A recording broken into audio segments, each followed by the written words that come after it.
Сәлем менің YouTube көрермендерім, қалайсыздар? Мен сіздермен күшті бір тәсілмен бөлісейін деп отырмын. Яғни ванныңыздан, я болмаса бөлмелеріңізден керемет бір хош иістің шығып тұрғанын қаласаңыздар, мен сізге қазір көрсетейін. Қарапайым жолмен және арзан тұрады. Бәленбай мыңға сатып алғанша, оны сіздер өздеріңіз қолдан жасай аласыздар.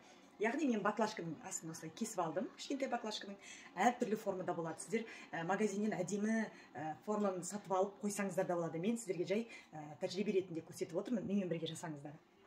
Яғни біз оған тұз саламыз. Баклажкаға тұз. Тұзға қыздар кондиционер құясыздар.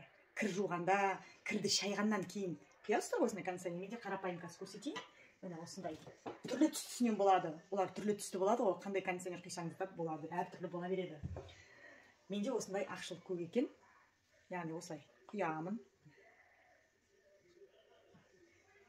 Жақсылап араластырып,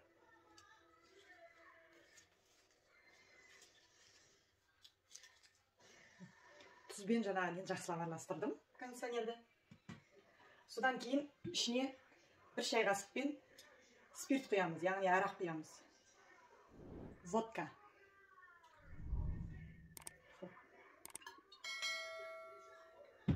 Жақсылап араластырамыз оны да. Бізге және ең маңыздысы керегі гвоздейка, қыздар. Гвоздейканы осылай бәрін салып қоямыз.